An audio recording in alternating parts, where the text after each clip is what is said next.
आमिर साहब, ये पीटीआई के हफीज शेख को 164 वोट पड़ते हैं। पीटीआई की जो फौजिया इरशाद साहिबा उनको 174, अरशद उनको 174 वोट पड़ रहे हैं।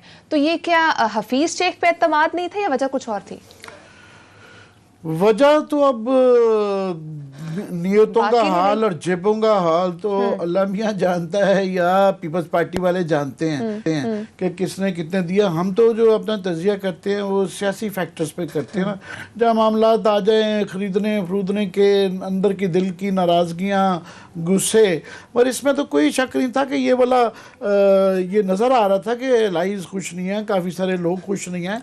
मगर ये क्योंकि ये इतना बड़ा अपसेट था कि ये हौसला नहीं था पड़ रहा कहते हुए जो है कि सियासी मंतक के अगेंस्ट है, क्योंकि आज तक कभी भी कोई जो है 83 से 73 से सेनेट बनी हुई है, आज तक कभी भी ये नहीं हुआ कि इस्लामाबाद की जो सीट है वो गवर्नमेंट हार जाए। बिल्कुल इस तरह बजट आज तक कभी किसी का फेल नहीं हुआ, वोट के वक्त फेल नहीं हुआ, तो ये भी कभी हुआ नहीं था। तो इसलिए माजी देखते हुए और मंतक देखते हुए लग रहा था कि ये नहीं हो पाएगा, पर अब हो गया है। और होया ये है कि ये थोड़ी शिकस्त नहीं है, ये 2-4 वोटों से भी नहीं हुआ, ये 9 वोट तो इनको एक्स्ट्रा पड़े, और 9 अगर वो मिला लें जो वो कह रहे हैं कि मुस्तरद हुए तो ये 7 मुस्तरद हुए, 9 और 7 16 का है। और अगर लगा लें कि इनके 181 वोट हैं तो फिर भी आप 17 वोट का फर्क पड़ जाता है। 186 दावा कर रहे थे, नहीं 176 तो जोराने पे आए थे ना, वैसे इनके 181 वोट हैं, और जोराने पे इन्होंने क्लेम किया था कि जी 176 वोट हमारे खाना खाने के लिए आए हैं। जब इकट्ठे किए गए हैं तो हमें उम्मीद है, ये कह रहे थे कि जनाब 176 पड़ जाएंगे। फवाद चौधरी ने ये क्लेम किया था, मगर 174 वो लेके गई। फीस की दफ़ा अब ये कि जो कमाल हुआ है, अब जो होना था वो तो हो गया।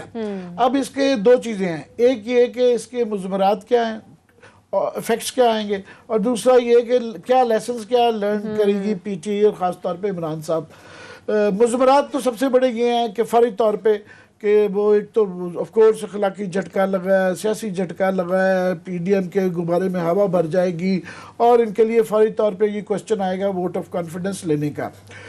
अभी पुराने तरीके से चले मंतक से तो लगता है कि जिस तरह 174 लेके गई हैं कि वो क्योंकि शो ऑफ हैंड होना है, इसलिए प्राइम मिनिस्टर शायद वो ले लेंगे, क्योंकि अब तो हर चीज़ बात करते वक्त डर लगता है कि कुछ भी पॉसिबिलिटी है कि जो इस रिज़ल्ट के बाद, तो वो भी लगता है कि अगर किसी ने झटका ये वाला देना है, और ये जो कहा जाता है कि सेम पेज नहीं रहा, तो वो भी फिर झटका हो सकता है। मगर 174 उनको मिल सकते हैं तो प्राइम मिनिस्टर को भी मिल सकते हैं, वो थोड़ा सा रिलेटिवली आसान काम है, क्योंकि उसके अंदर शो ऑफ हैंड के अंदर आपकी डिस्क्वालिफिकेशन की क्लॉज भी है कि आप डिस्क्वालीफाई हो सकते हैं अगर आप ना दें या इवन एब्सेंट भी हों, एब्सटेन भी करें तो चलें वो मिल जाएगा। मगर उसके बाद जो है ना, एक और जो ट्रम्प कार्ड है अपोजिशन के पास कि वो स्पीकर नेशनल असम्बली के खिलाफ जो है वो एक नो कॉन्फिडेंस ट्रायल बैलून के तौर पे फेंक देंगे, क्योंकि वो अगेंस्ट सीक्रेट बैलेट है, वो सीक्रेट बैलेट है, तो वो एक आ जाता है। दूसरा,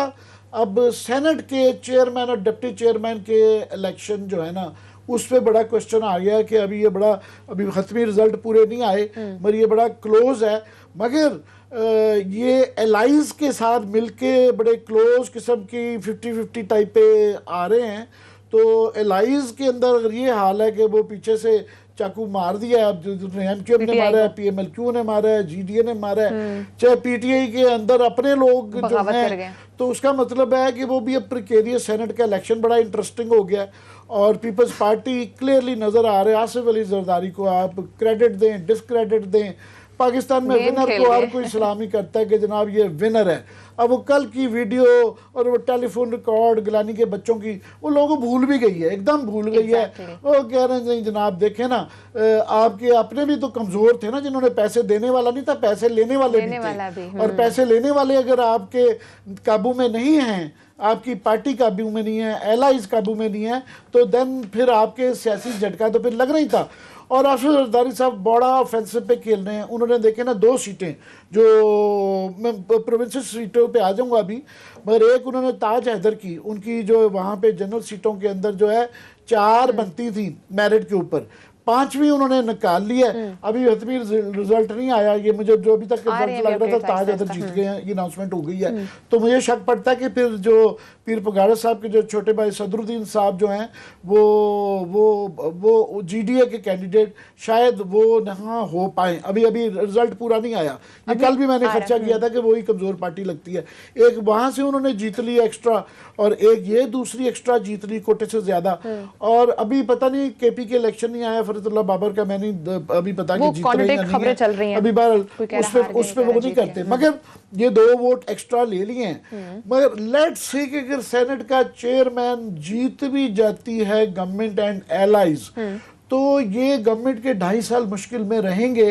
वो इस वजह से कि हर बिल जब ये बड़ी एलाइज के साथ मिलके बड़ी मुश्किल से इनकी पता नहीं बनती भी है कि नहीं बनती, मेजॉरिटी बनती है, तो हुआ क्या करेगा कि हर कानून साजी का जो बिल जाएगा उसके ऊपर एलाइज ब्लैकमेल किया करे। कभी एमक्यूएम को, उनको तो वैसे ही एक बहाना चाहिए होता है कि उन्होंने देखिए 2 सीटें ली हैं सिंध से, उनकी 1 बनती थी, उन्होंने मगर विमेन कोटे पे भी अपनी सीट ली है। और मगर ये भी शक है कि पता नहीं उन्होंने वोट डाला है या नहीं डाला। हर वोट पे वो भी बैठेंगे, पीएमएलक्यू वाले भी ब्लैकमेल किया करेंगे, जीडीए भी करेगा। तो ये कॉन्स्टेंटली पेन इन दी नेक जो है ना 2.5 साल पीटीआई के रहेगी।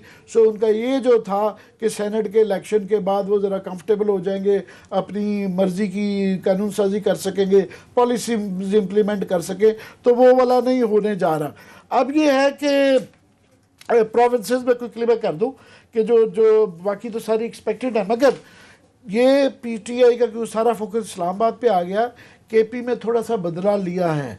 वहाँ पे फॉर एग्जांपल वहाँ 3-4 एटीएम जीते हैं तंबाकू वाले, वहाँ अकलमंदी की थी कि इन्होंने एटीएम वाले दिए, सारे तंबाकू वाले अभी तक जो आ रही थी इतलाएं, वहाँ पे इनके जो हैं फैसल सलीम साहब एटीएम, तंबाकू एटीएम वो भी जीत गए हैं, लियाकत तरकई भी जीत गए हैं, शुगर शिबली फराज साहब भी जीत गए हैं। साथ में उन्होंने 3-4 वोट वाले बाप का कैंडिडेट जो थे ताज मोहम्मद आफरीदी साहब, जिनका मैं कह रहा था कि ये जीतेंगे, वो भी जीत गए हैं। बाप का वहां से जीत गए, बाप का अव्वल तो देखे ना बलोचिस्तान अवामी पार्टी केपी में वैसी तुकनी में उनके 2-3, क्योंकि वो एटीएम्स की पार्टी है ना, वहाँ पे तमाम बड़ी पार्टी, मतलब वहाँ पे खरीद फरोख्त हुई है। वो अब 3 के साथ अब 20 वोट लेके जीत गए हैं, तो यहाँ पे बहुत ही मोहब्बतें हैं। तो ताज मोहम्मद आफरीदी पता नहीं अभी हुआ कि नहीं, वो डिफरेंट खबरें आ रही हैं, कोई कह रहे हैं हार गए हैं, कोई कह रहे हैं, क्योंकि केपी में ये देखना है अगर ये जीतते हैं तो फिर ये देखना होगा अताउर रहमान साहब के ऊपर मुझे था कि ये कहीं, और अब्बास अफरीदी का भी ये वेटेड है। अब्दुल कादिर का सुनना चाह रहा हूँ, क्योंकि अब्दुल कादिर बलूचिस्तान में जो हमने कल नाम लिए थे ना वही लिए।